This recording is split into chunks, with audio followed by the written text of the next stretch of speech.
Feud this morning at 8 on Fox 14. You're watching the KOAM Morning News on Fox 14. Right now at 7, Black History Month is about to wrap up. KOAM's Samantha Walker shares how the Pittsburgh Library chose to celebrate. Also, a special date night for fathers and daughters are saddling up. And we've got ourselves an absolutely beautiful start to the day, but it's going to be breezy, it's going to start to cloud up, and it's going to warm up. Well, look at that forecast coming up. The 4 states' most watched news starts now. Good morning and welcome to the KOAM Morning News on Fox 14. I'm Anthony Saviello. And I'm Chris Warner. Just after 7 a.m. on this Monday morning. I hope everyone at home had a good weekend. Did you have a good weekend? I had a great week. How was your weekend, It was sir? all right. Yeah? The 2 days I had off last week, I managed to slice my finger almost to the bone and bruised up my leg really good. I fell off a ladder. I don't celebrated advise a birthday this any of those weekend, things. though, Yes, didn't you? that was the best part. Celebrated my wife's birthday. That took place yesterday. We celebrated Friday, Saturday, and Sunday. I mean, it's a big deal. We got to celebrate. Got to remember, the big You part smoked is some meat, so. I did smoke some meat. I did get some. I broke out the smoker for the first time, and it was pretty good. All It wasn't right. bad, yeah. Well, going on this weekend as well was Black History Month celebrations. They continued Sunday at the Pittsburgh Public Library. KOAM's Samantha Walker has more on how local performers honored a movement through music and poetry. Oh, freedom. Oh, freedom. Xavier Moore wants to honor the past, and for him, the best way to do it is through music. I grew up listening to this music, and to be in a position to where I can share it with other people is very humbling. Moore joined a handful of other singers who chose to perform at the Pittsburgh Public Library in the event Let Freedom Sing, Music of the Movement. It features popular music from the Civil Rights Movement.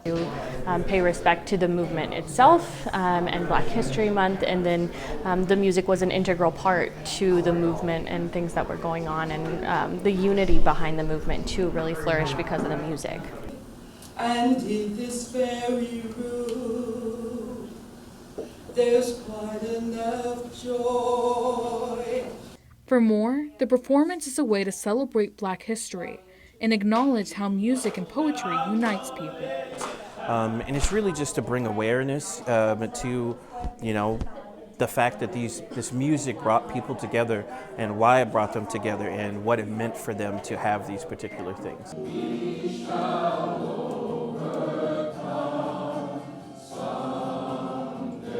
And a sense of community helps tie the event and people together.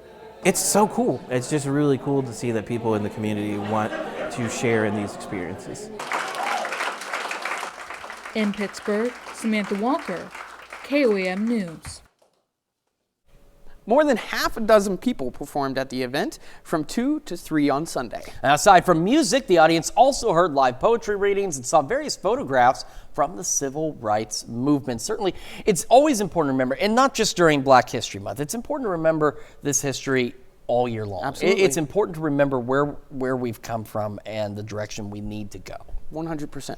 Absolutely. And the direction I'm going to go just this morning is going to be over there to that green screen, because I need to tell you about the weather, because at least this morning it's going to be pretty nice. Beautiful weather today. Beautiful today. Not bad tomorrow aside from the wind, but then we got some changes. But let's get you out the door first with a look outside from our camera on top of the Cornell complex in downtown Joplin.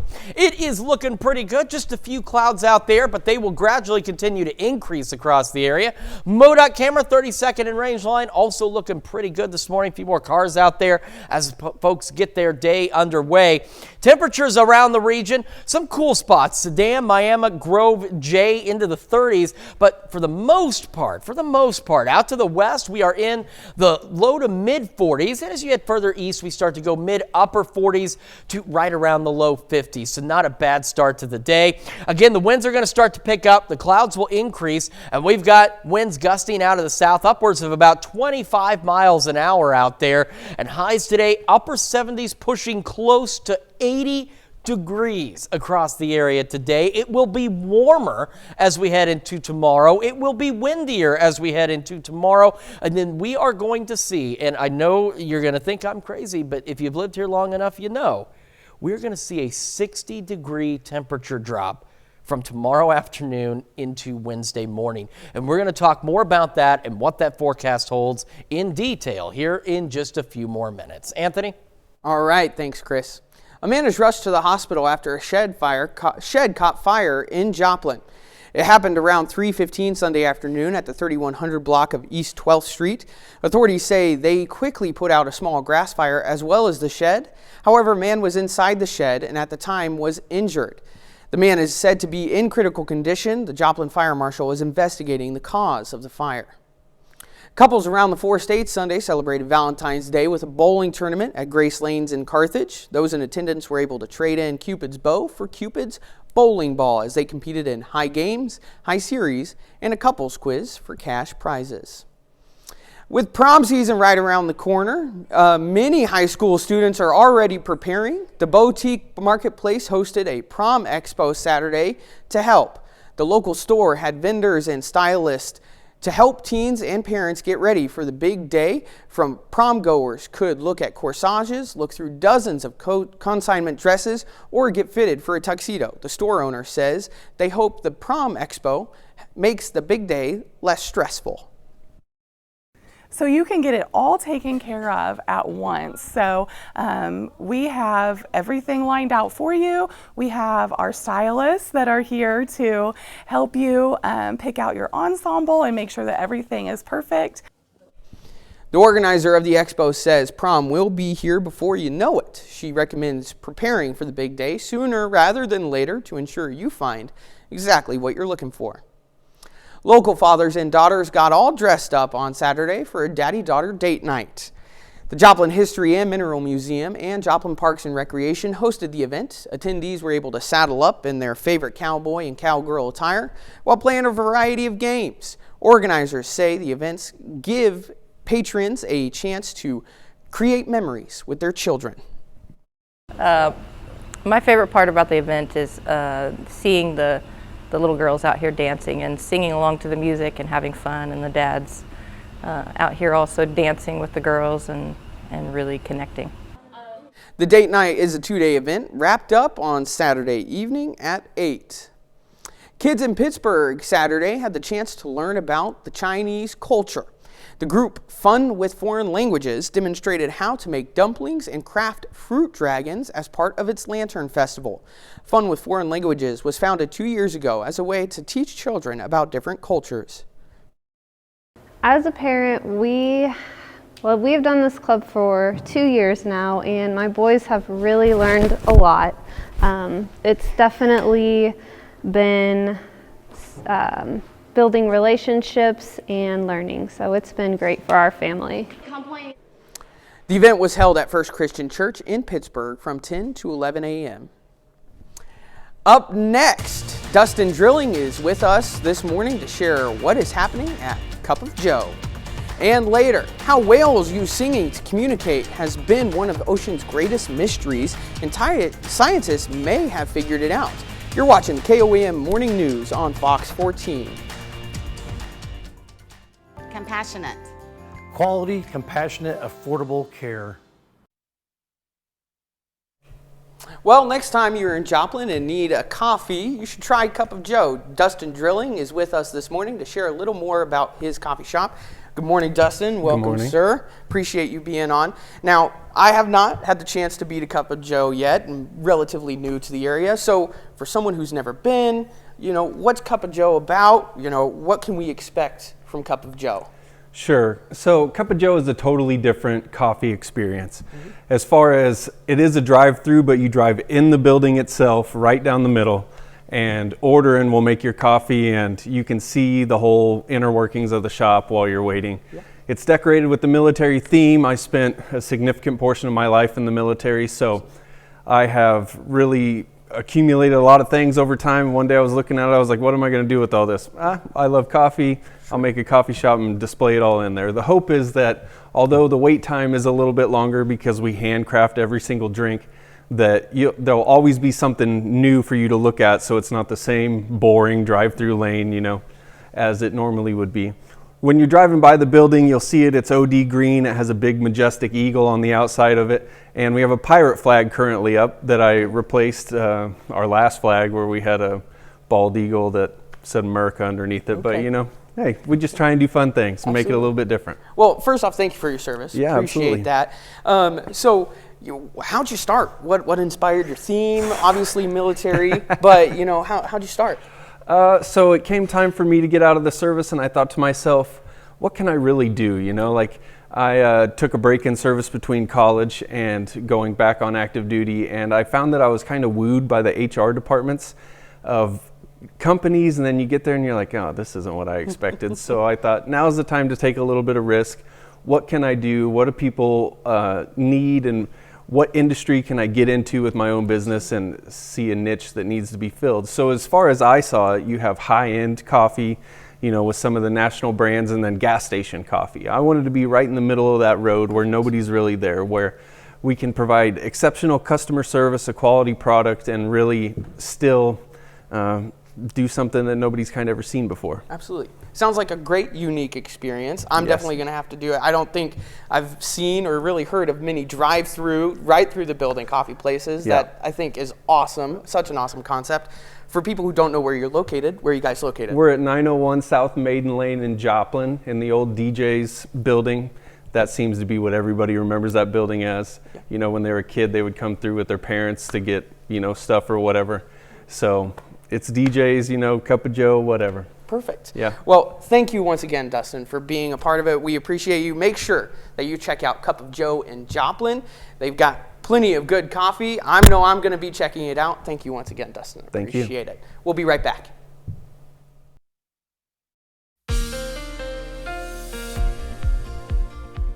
Welcome back to the KOAM Morning News, 7:16 now on this Monday morning, taking a live look from our camera on top of the Cornell Complex, downtown Joplin, looking great. But as you can see, that those few clouds from earlier starting to increase, and they will continue to do so as we go through the morning. MoDOT camera, 30-second in range line, still got some sunshine out there, and we'll still see some peaks of sunshine. It won't be completely overcast today or tomorrow, but we'll look at mostly cloudy skies. Now, we want to talk about this. We have fire weather watches from tomorrow morning through tomorrow evening in our far western counties, but in all honesty, once we talk about the wind gusts, we don't recommend outdoor burning anywhere across the area today, especially into tomorrow, and here's why. Today's wind gusts out of the south pushing 20-25 miles an hour, and then we'll see them increase as we head into tomorrow. We're going to see gusts out there anywhere from 30 to 40 miles an hour from the southwest. So that's why even if you're not under the fire weather watch, or if we get any red flag warnings tomorrow, even if you're not under one, cannot emphasize enough, regardless, you should not be doing any outdoor burning across the area as we head through our Tuesday. And those gusty winds will continue into the evening, overnight, and into the first half of our Wednesday before they finally begin to calm down by Wednesday afternoon. However, by Wednesday afternoon, it's going to be a completely different story in terms of our temperatures around the area. Today, gusty south winds, clouds increasing, mostly cloudy. We're looking at highs today into the upper 70s, even some low 80s will be possible. And then we head into tonight, still mostly cloudy, still breezy, and very mild. Upper 50s, lower 60s for our overnight lows. Tomorrow, even warmer. We're going to see a lot more lower 80s as we head into tomorrow afternoon. And then take a look at the wind arrow shift. First, look at how fast they're moving, even behind this cold front. Look at those gusty winds. There's that front. Right across the area, cutting us in half. Temperatures are going to fall behind this. Along that front, we could see a few scattered thunderstorms out there, or at least isolated to widely scattered thunderstorms. And as we progress through the evening and overnight, temperatures really begin to fall. By 11, Bentonville 69, Yates Center 43, and yes, that is the possibility of some snow showers as we go late tomorrow into very early Wednesday morning across the area. So no major accumulations, in fact, no real accumulations regulations at all, but don't be surprised if you see a flake or two. That's how much colder it's going to get. We've been talking about the potential for severe weather tomorrow as well. Well, the latest updates this morning, that severe potential has been shifted well to our east, and we're left with this light green hovering. Even this has shifted further east, just into Missouri, extreme northeastern Oklahoma, and into Arkansas, and that light green is for general thunderstorms. So that's some good news. However, our friends out east could be looking at some pretty nasty storms as this front shoves on off to the east late Tuesday across the area. Right now, again, beautiful sunrise, 51 in Joplin with a south breeze around 7. Temperatures around the area, Sedan, Miami, Grove, and Jay, the colder spots out there. For the most part, out west, low to mid 40s, further east, upper 40s and low 50s out there. All of us warming up nicely today into the upper 60s by late morning. Pretty quick rise out there with the winds increasing and the clouds increasing as well. So again, we'll be mostly cloudy, breezy today, highs upper 70s and a couple of low 80s absolutely possible. Very mild overnight. We'll fall back into the upper 50s to right around 60 and will still be breezy. However, in the evening, it may still be windy, but the wind gusts will ease up briefly before they'll return as we go into the overnight hours. Now, we're talking tomorrow. Look at this, a 60-degree drop in temperatures from Tuesday afternoon, by the time we hit official lows overnight, into the upper 20s and low 30s. We're talking a big drop. Wednesday, mostly cloudy, breezy in the first half of the day, low 40s for our highs. So now we're about 15 degrees below normal out there. Cold Wednesday night, and then we start to warm back up. 54 on Thursday. By the weekend, we're back into the mid-upper 70s out there with very mild overnight lows. And then we're watching another system Sunday and the Monday that could bring us some additional showers and some thunderstorms as we head into the start of next week. But this one doesn't have the same dramatic impact on our temperatures that this cold front is going to as we head into tomorrow night. So do be prepared for that.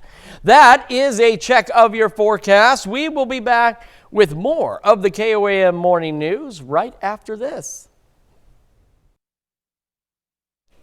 Scientists believe they've cracked the code to one of the ocean's biggest mysteries, revealing how whales communicate through song. Ian Lee has the story.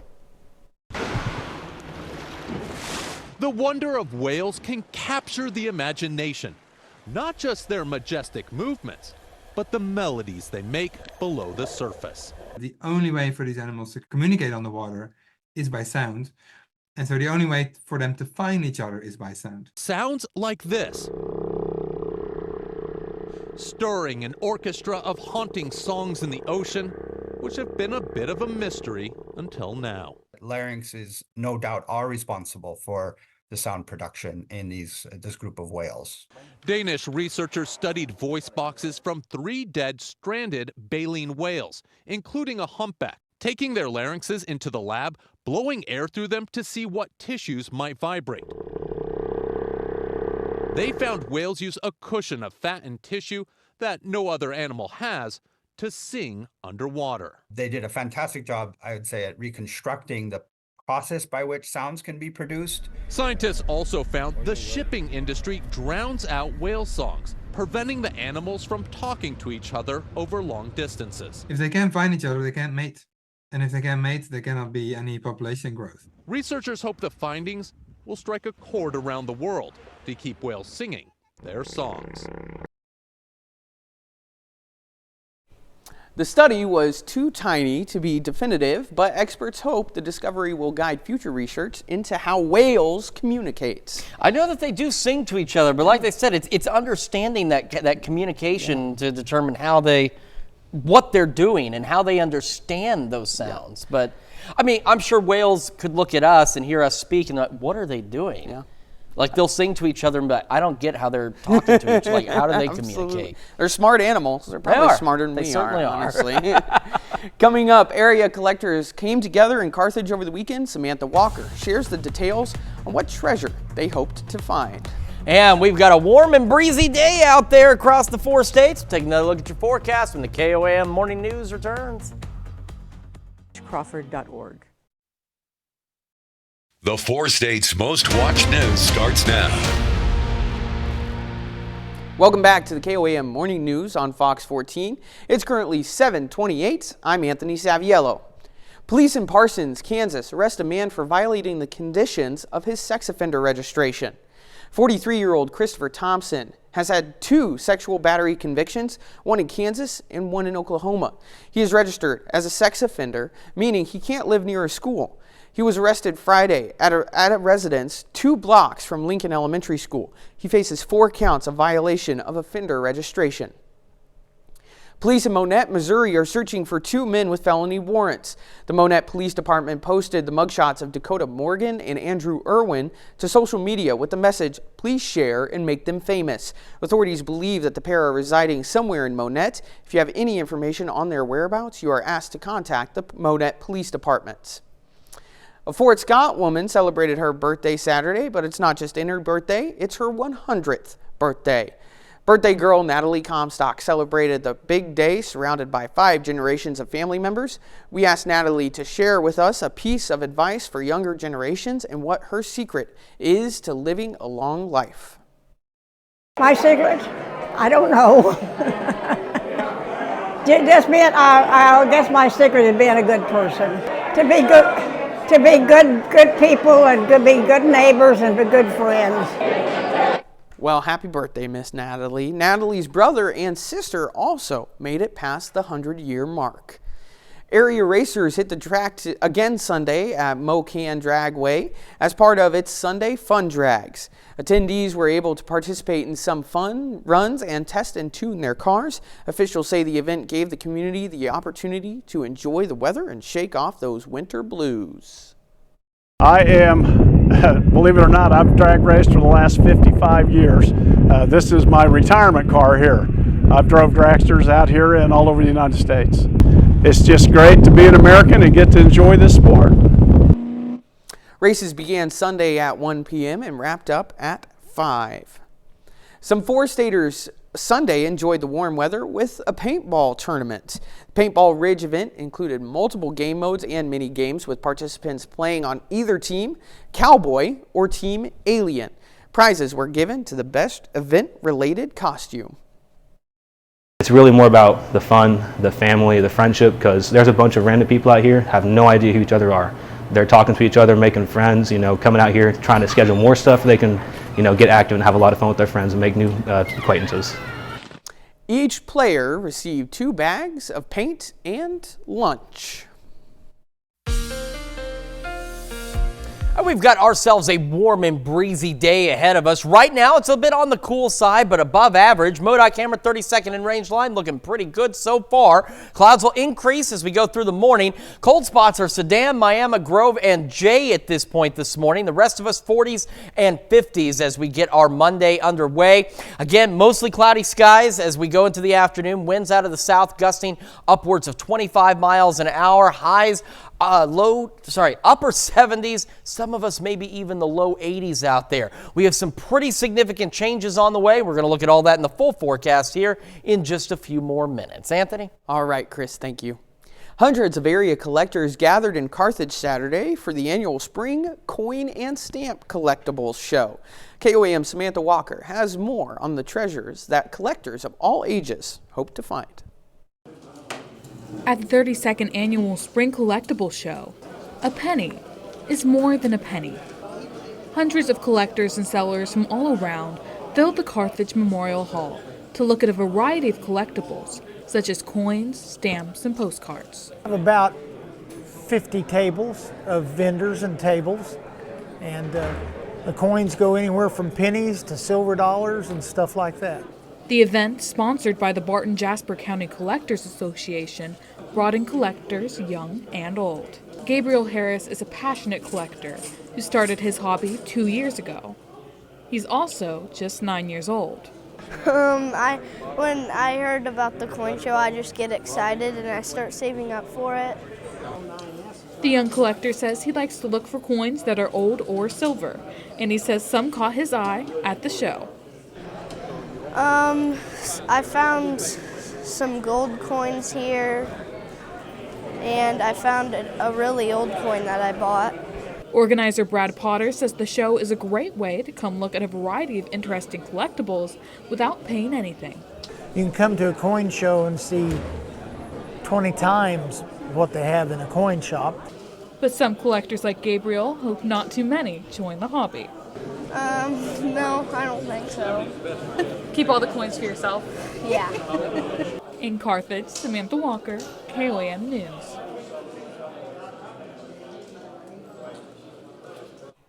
The next show is scheduled for July 13th. You can learn more about the coin and collectible show on our website, koamnewsnow.com.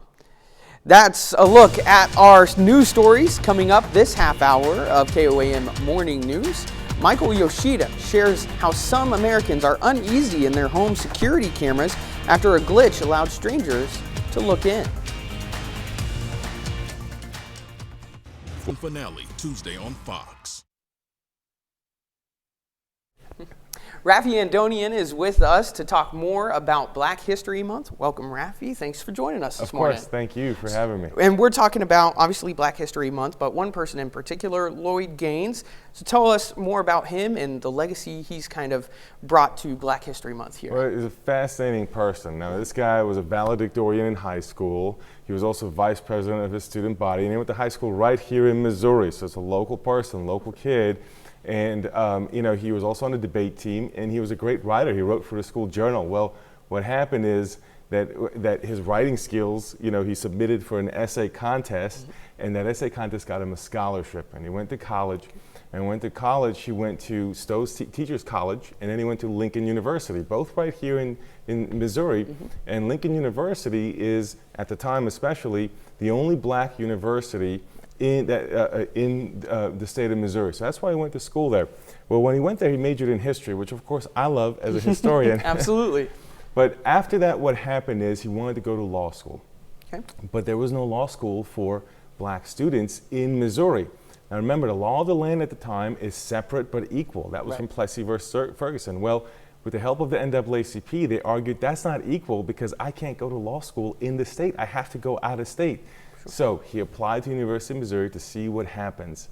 And the University of Missouri initially refused to take a decision on it, but eventually rejected his application, saying that the state constitution says we can't let you in because the state constitution says we have to be segregated. Right. So there's this kind of problem that occurs. Now, the case ends up going all the way to the U.S. Supreme Court. It's a case known as Gaines versus Canada. Now, Canada is the name of the registrar at the University of Missouri, not the country Canada. Sure. And eventually what the court rules in a 6-2 ruling out of 8 judges is that there must be separate but equal. That means in this case that Lincoln University had to create a law school to allow black students in, or University of Missouri would have to open its doors. Well, the state decided we're not going to allow that in University of Missouri, so Lincoln University starts to create a law school. Now, is that going to be equal? That's the question. Right. So the decision for the Supreme Court is 1939. So over the course of the subsequent months, there's this question coming up. In the process, when they do depositions, when Lloyd Gaines is called upon to say, is this law school that they're developing substantially equal? He disappears. Wow. He's never heard from him again. We don't know what happened. There's lots of theories out there, but we don't actually know what happened to him. But why does this matter?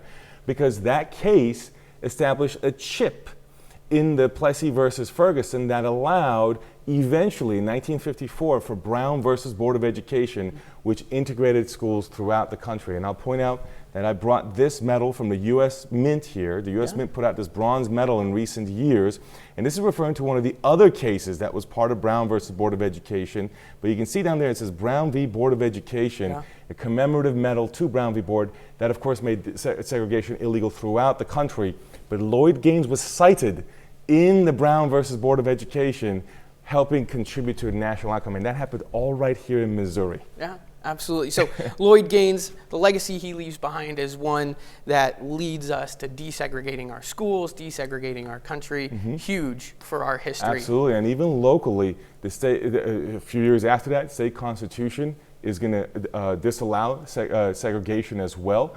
There's also multiple things named after him at Lincoln as well as University of Missouri, and even a scholarship in his name at the University of Missouri. So pretty cool legacy locally and nationally from the impact that happened from right here. Right on. Rafi, thank you so much for sharing that story with us. And you can learn more about this. We'll post a link to this on our website, koamnewsnow.com. We'll be right back after this. Printing services are available.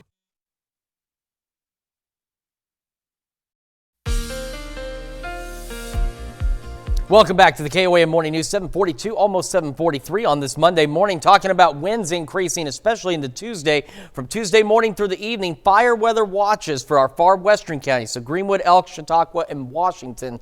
However, with the winds we're going to see on Tuesday, we do not advise outdoor burning anywhere across the area. Today, it's going to be breezy, but not as much as tomorrow. South winds gusting upwards of 25 miles an hour. We'll see a brief lull in the evening, and they'll pick back up again overnight. And as we head into our Tuesday, wind gusts will be anywhere from 30 to 40 miles an hour across the area out of the southwest. It's going to be very warm tomorrow, but this is going to cause some issues, again, especially for outdoor burning. And then those winds will begin to shift out of the north. Still gusty, though, as we head into the overnight and into Wednesday, pushing 25 to 30 miles an hour. So cold out there for sure, and they won't die down again until we hit Wednesday afternoon. For today, it's going to be relatively pleasant. Again, breezy, increasing clouds, but still warm. We're talking upper 70s and maybe even a couple of lower 80-degree readings out there. Overnight tonight, again, mostly cloudy skies. So as you see on the future track, we'll see some patchy areas where it clears out briefly, but otherwise more clouds than clear spots. And we're mild tonight as well. Upper 50s, low 60s for our lows. Tomorrow, warmer than today. Those winds really ramping up. Highs, most of us into the low 80s tomorrow, but right around 80. And then here comes that cold front, which the severe threat for tomorrow has been moved significantly further east across the area, but we could still see some isolated to widely scattered showers, maybe a thunderstorm or two, as this front begins to make its way through by late tomorrow evening. And we could even, as temperatures fall, see some brief snow showers out there late tomorrow night into early Wednesday morning. Now, these won't add up to much of anything, but don't be surprised if you see a few flurries out there. So here's a look at that severe threat. It's gone. This light green, the reason it's not down here is because it's just for general thunderstorms, and even it used to be further west, is well to the east. Missouri, extreme northeastern Oklahoma, and back into Arkansas. So again, some thunderstorms will be possible tomorrow evening, but for the most part, that severe threat well off to the east, but they could be dealing with some pretty nasty storms out there. Our camera 7 the range line looking pretty good so far. 51 in Joplin, a few clouds here and there. Again, those will begin to increase over the next couple of hours. South breeze at 7, and the winds will increase with the clouds as well. Temperatures, cool spots, Grove, Jay, and Sedan. The rest of us 40s, even some low 50s as we get this day underway across the area. Will be 67 by 11 o'clock this morning, again, as those clouds and winds begin to increase out there. Highs today, once again, upper 70s, pushing close to 80 for most of us. Mostly cloudy and breezy. Mild this evening into the upper 50s and low 60s. Again, through the evening, the winds will still be gusty, but they'll ease up a bit before they pick back up again overnight tonight, and then they'll really start howling on us tomorrow. Tomorrow, a 60-degree drop, or about a 60-degree drop from the 80s to the 20s and 30s as we go into the overnight hours tomorrow night. Evening thunderstorms, that early wintry mix possible for some of us. Again, these will be isolated snow showers. Much colder, about 10 to 15 below average on Wednesday, low 40s. Back into the 30s Wednesday night, but this cold spell, even though it's a significant one, does not last very long. It'll start to warm right back up again by the weekend. We're into the 70s, and then we're watching another system for next Sunday and Monday that could bring us another round of showers and thunderstorms. Let's check your forecast. Now we're going to send it over to Anthony with Consumer Watch. All right, thanks, Chris. In Consumer Watch this morning, as American homeowners continue to rely on video security systems to keep their families safe, a recent glitch by one smart camera maker that allowed people to see footage from other homes is raising security and privacy concerns. Michael Yoshida has their story. Smart camera maker Wise is blaming a technical glitch for a security issue that allowed about 13,000 customers to see images and video from inside other people's homes last week. I work in this space, so I'm not all that surprised. Wise says customers saw thumbnails from other users' homes in the company's app. 1,500 of them tapped to enlarge the thumbnails, allowing some customers to watch footage from other people's cameras. Rob Gabriel, a home security expert for SafeHome.org, says while it may be convenient to access wireless security cameras remotely through our devices, That ease and comfort comes with a cost. Our privacy risk is almost like a tax that we pay for the convenience of being connected to the internet and, the Internet of Things. Gabriel says companies have the responsibility to make sure they keep improving their security protocols. There are also simple steps you can take to minimize your risk. First, check the company's track record. Second, only put cameras in living rooms, hallways, and near doors, not in bathrooms or bedrooms. That way, if someone accessed your home security camera, they won't capture your most intimate moments. Gabriel also recommends cameras with privacy shutters. It's an actual physical shutter that you can hear click on and off so that the camera is not viewing you when you don't want it to be. Wise says more than 99.75% of all accounts were unaffected by the security issue. And the company says it has added a new layer of verification before users can see thumbnails and videos to prevent this from happening again. I'm Michael Yoshida reporting. That's Consumer Watch this morning. Let's take a look at those 4 state market prices before the opening bell.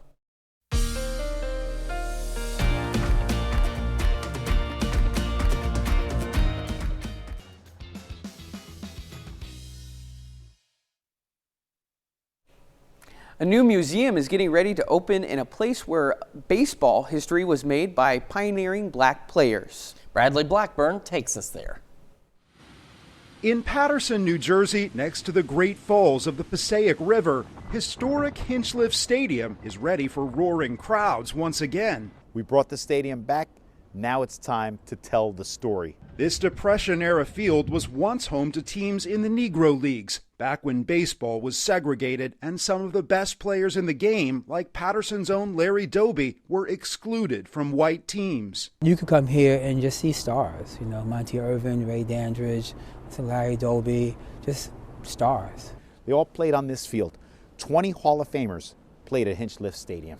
Hinchliffe is one of the few Negro Leagues ballparks still standing, but it fell into disrepair in the 90s. After a multi-million-dollar restoration, the field is again hosting games. A minor league team is based here, and a new museum is now under construction, connected to the stands. Negro League baseball is a very important part of history. It's a discussion around Jim Crow, segregation, but also about athletes and society and black people persevering. Montclair State University is helping curate and develop the Charles J. Muth Museum of Hinchliffe Stadium. This was a critical part in the civil rights movement. University President Jonathan Coppell says it's a story everyone should know, including those coming to see a game. We want it to be an active, engaged learning environment where young people and community members are coming in and learning the history of this stadium and what it means to Paterson. A new home base for history on the field where it happened.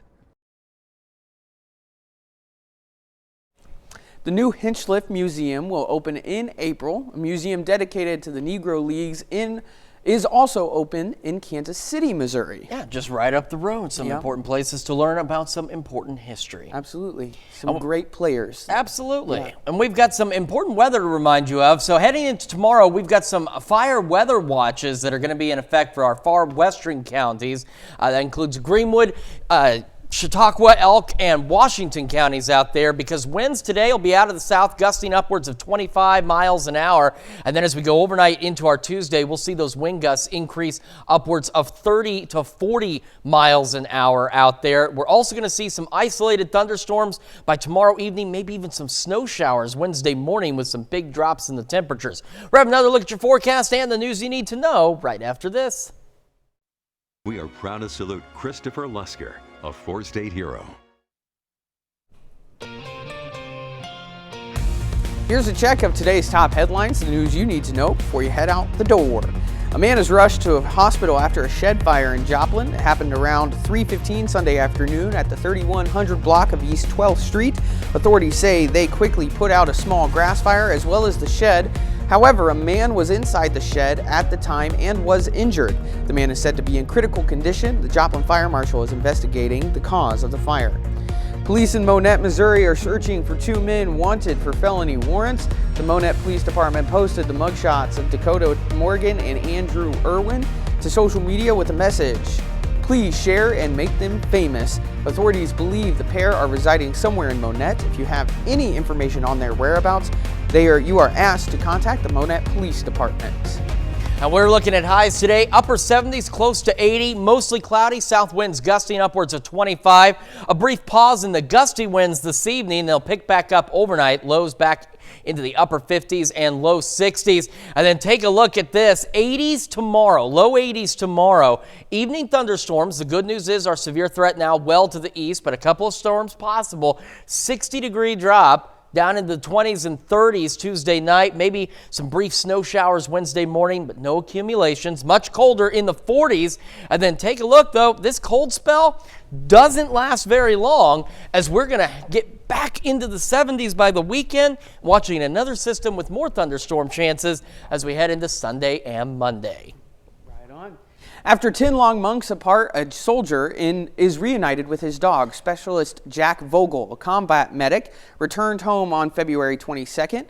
Vogel was deployed to the Horn of Africa as part of a larger task force responsible for security at multiple locations across several countries in the area. Vogel serves in the Nebraska Army National Guard, A Company, 2nd 134 Airborne Infantry. All right, certainly incredible reuniting there, isn't it? It's always good to reunite with your family and your pets. Absolutely. Yeah. Well, thank you all so much for letting us put the good in your morning. We'll be back with more news and weather today at noon. Have a great morning and an even better day.